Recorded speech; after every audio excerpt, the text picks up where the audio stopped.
মাধ্যমিক question bank ডাফ and dot 2024 page number 283 রয়েছে চাকদা বসন্ত কুমারী বালিকা বিদ্যাপীঠ।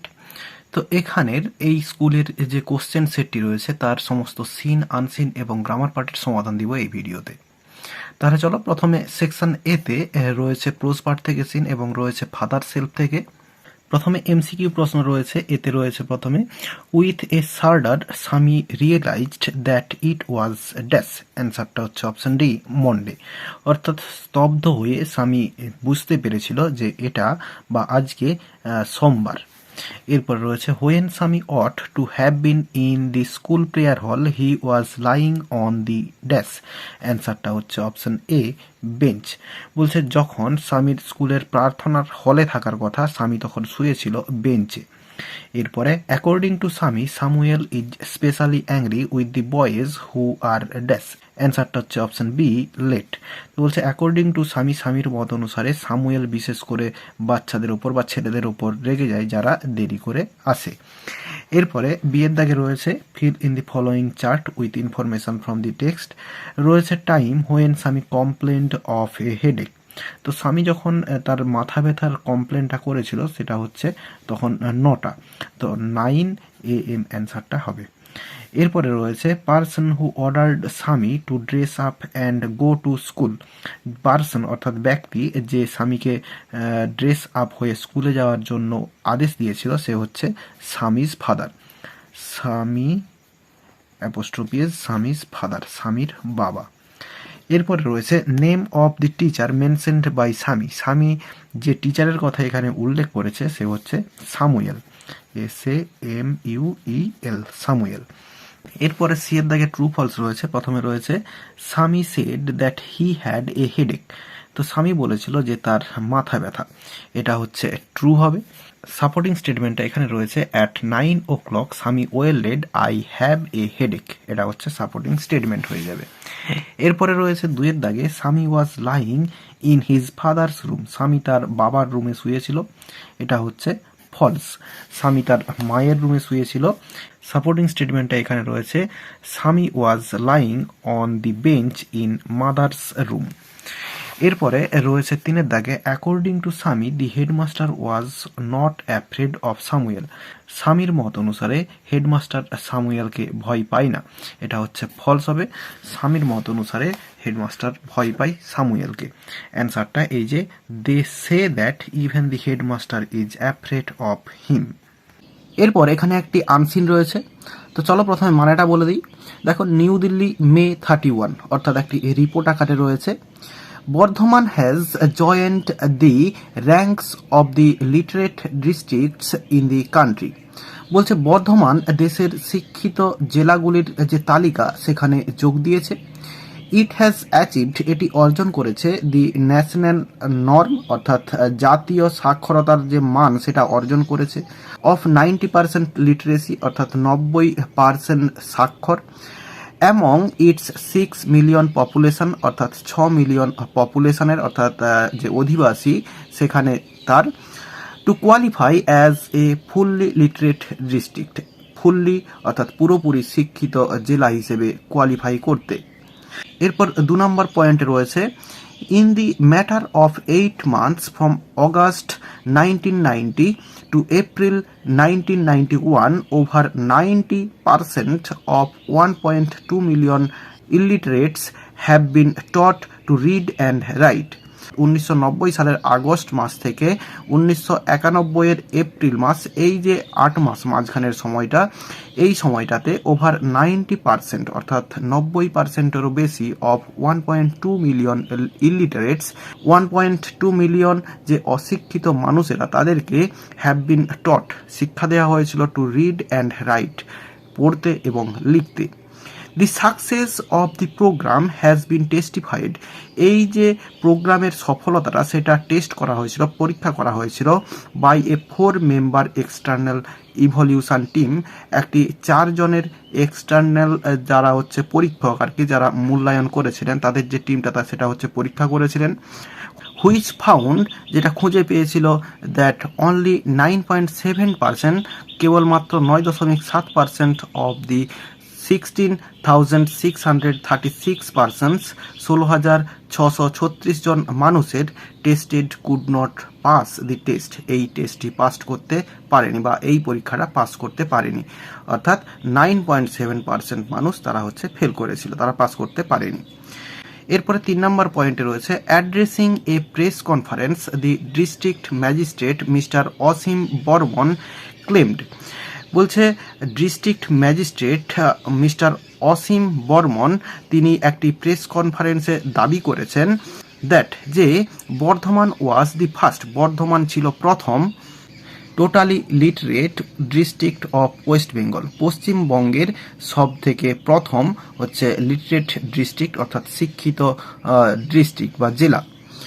দো Medinipur had been declared fully literate some time এগো, যদিও কিছুদিন আগে বা কিছু সময় আগে মেদিনীপুরকে পুরোপুরি লিটারেট অর্থাৎ শিক্ষিত বলে ঘোষণা করা হয়েছিল, Mister Barman said, Mister Barman বলেছিলেন it had been done without an evaluation test, কোনো মূল্যায়ন ছাড়াই এটি বলা হয়েছিল। এরপরে 4 দাগের পয়েন্টে রয়েছে দি achievement of Bardhaman is particularly ক্রেডিটেবল, বলছে বর্ধমানের যে এই অ্যাচিভমেন্টটা এটা হচ্ছে সম্মানজনক, বিশেষ করে বিকজ কারণ it is a multi language district, এটি ছিল বহুভাষিক একটি জেলা, and teaching materials had to be devised in Bengali, Hindi and Urdu, এবং যে টিচিং ম্যাটেরিয়ালগুলো সেগুলো 3টে ভাষাতে করতে হয়েছিল, সেটা হচ্ছে বাংলা, হিন্দি এবং উর্দু ভাষাতে। Special efforts had to be made to find volunteers who could teach in the 3 languages, বলছে একটি স্পেশাল এফোর্ট নিতে হয়েছিল এই ভলেন্টিয়ারদেরকে খোঁজার জন্য যারা এই 3টে ভাষাতেই শিক্ষা দিতে পারে। তাহলে মানেটা বলে দিলাম। এবার যে কোশ্চেনগুলো রয়েছে সেগুলোর অ্যান্সার, প্রথমে রয়েছে আনসার দি ফলোয়িং কোশ্চেন, বলছে where do you think the text has been taken from, বলছে এই টেক্সটটা কোথার থেকে নেওয়া হয়েছে বলে তুমি মনে করো। তাহলে এটা প্রথমেই বললাম যে রিপোর্ট আকারে রয়েছে, এটা একটি রিপোর্ট, সেক্ষেত্রে নিউজ পেপার থেকেই নেওয়া হবে, আর তো কোথাও থেকে হবে না। তাহলে এই যে ইউ থিঙ্ক আছে এটা হচ্ছে ইউটাকে আই করে দিতে হবে, I think the text has been taken from, এরপরে ফ্রমের পরে এ নিউজ পেপার, তাহলে অ্যান্সারটা হলো I think the text has been taken from a newspaper. এরপরে suggest a title for the text, এই টেক্সটের জন্য একটা টাইটেল বা নাম দিতে বলা হচ্ছে।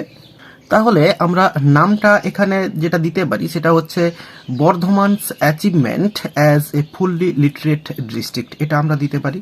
তাহলে আমি লিখে দিচ্ছি, দেখো যে টাইটেলটা সেটুকুই লিখছি আমি, তাহলে লিখে দিলাম Bardhaman's achievement as a fully literate district, এটা আমি টাইটেল দিলাম। তোমরা যদি অন্য কিছু টাইটেল দিতে চাও আমাকে কমেন্ট বক্সে কমেন্ট করে জানাতে পারো। এরপরে বিয়ের দাগে রয়েছে match the headings with the paragraph, তো এখানে কিছু হেডিং রয়েছে, এই হেডিংগুলো প্যারাগ্রাফসগুলোর সঙ্গে ম্যাচ করতে হবে, যে 4টে 1 2 3 4 করে দেওয়া রয়েছে, এই 4টে প্যারাগ্রাফের সঙ্গে ম্যাচ করতে হবে।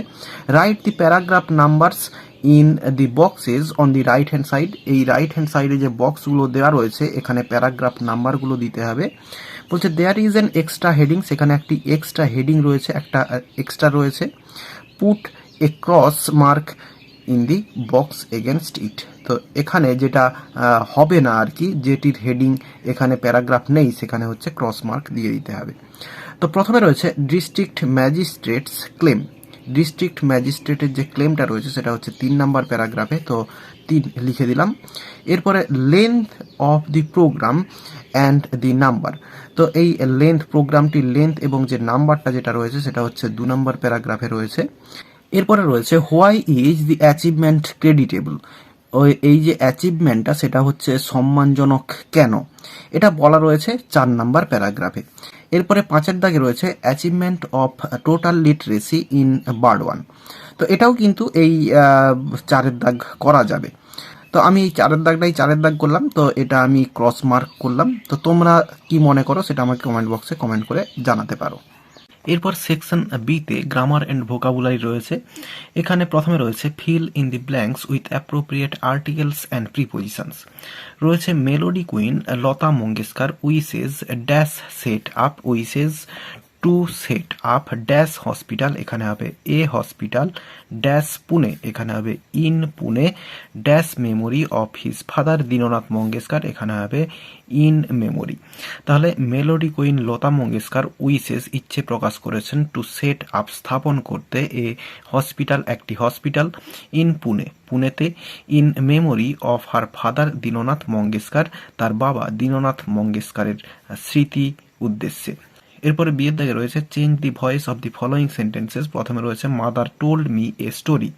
তো প্রথমে মাদার সাবজেক্ট, টোল্ড এটা হচ্ছে ভার্ব এবং মি এটা অবজেক্ট এবং এ স্টোরি এটাও অবজেক্ট। তাহলে রয়েছে সিম্পল পাস্ট টেন্সে এবং অ্যাক্টিভ ভয়েসে রয়েছে, প্যাসিভ ভয়েসে করব। তাহলে আমরা যে কোনো একটা অবজেক্ট নিব, যে কোনো একটি অবজেক্টকে সাবজেক্টে নিয়ে আসবো। তাহলে আমরা প্রথম অবজেক্ট যেটা মি রয়েছে এটাকে ধরেই করছি, তাহলে মিটা সাবজেক্টে এলে আই হয়ে যাবে। এরপরে পাস্ট টেন্সের বি ভার্ব আয়ের পরে ওয়াজ হবে, এরপরে ভার্বের থার্ড ফর্ম টোল্ড হবে, এরপরে যে রিটেন্ড অবজেক্টটা অর্থাৎ অন্য যে অবজেক্টটা সেটাকে লিখে দেবো এ স্টোরি, এরপরে প্রিপোজিশন বাই, এরপরে মাদার। তাহলে অ্যান্সারটা হলো I was told a story by mother. এরপর রয়েছে I have asked few questions. এখানে আই এটা হচ্ছে সাবজেক্ট, এরপরে হ্যাভ আস্কড, আস্কড এটা হচ্ছে ভার্ব এবং ফিউ কোয়েশ্চেন্স এটা হচ্ছে অবজেক্ট। তাহলে রয়েছে প্রেজেন্ট পারফেক্ট টেন্সে এবং অ্যাক্টিভ ভয়েসে রয়েছে, প্যাসিভ ভয়েসে করব। তাহলে অবজেক্টটা প্রথমে নিয়ে আসবো ফিউ কোয়েশ্চেন্স, এরপরে হ্যাভ হবে, ফিউ কোশ্চেন্স হ্যাভ, এরপরে পারফেক্ট টেন্স থাকার জন্য বিন আসবে এবং ভার্বের থার্ড ফর্ম আস্কড, এরপরে প্রিপোজিশন বাই হবে, এরপরে আইটা মি হয়ে যাবে। তাহলে অ্যান্সারটা হলো few questions have been asked by me. এরপরে তিনের দাগে রয়েছে গার্লস ওয়ার সিঙ্গিং সংস। তাহলে এখানে গার্লস এটা হচ্ছে সাবজেক্ট, এরপরে সিঙ্গিং এটা হচ্ছে ভার্ব এবং সংস এটা হচ্ছে অবজেক্ট। রয়েছে পাস্ট কন্টিনিউয়াস টেন্সে এবং অ্যাক্টিভ ভয়েসে রয়েছে, প্যাসিভ ভয়েসে করব। তাহলে অবজেক্টটাকে শুরুতে নিয়ে আসবো সংস, এরপরে সংসের পরে ওয়ার বসবে, ওয়ার, এরপরে বিইং, এরপরে সাং, ভার্বের থার্ড ফর্ম সাং, এরপরে বাই প্রিপোজিশন আসবে এবং গার্লস। তাহলে অ্যান্সারটা হলো songs were being sung by girls.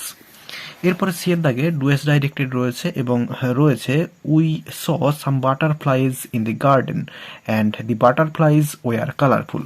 এটা সিম্পল সেন্টেন্স করতে দেওয়া রয়েছে। তাহলে এটার অ্যান্সার হবে উই স, এরপরে সাম, এরপরে এই যে কালারফুল কথাটা রয়েছে এখানে লিখে দেবো সাম কালারফুল, এরপরে বাটারফ্লাইজ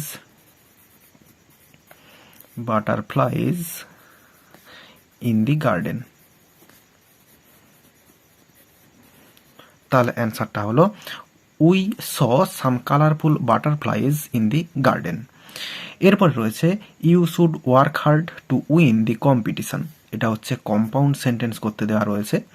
তাহলে আমরা শুরু করব এখান থেকে যে টু উইন রয়েছে, তাহলে এখানে সাবজেক্ট প্রথমে লিখব ইউ, এরপরে ওয়ান্ট কথাটা লিখব ইউ ওয়ান্ট, এরপরে টু উইন দি কম্পিটিশন,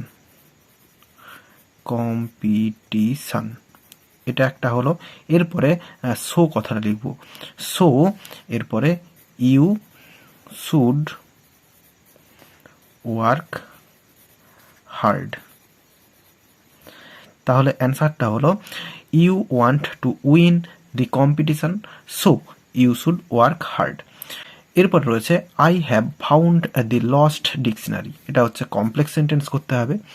তাহলে আমরা কমপ্লেক্স সেন্টেন্স করব। প্রথমে যেরকম আছে I have found the dictionary কথাটা লিখবো, লস্টটা লিখে দেবো।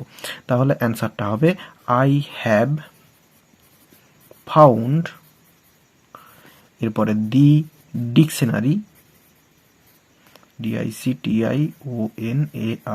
ডিকশনারি, এরপরে হুইচ ওয়াজ লস্ট।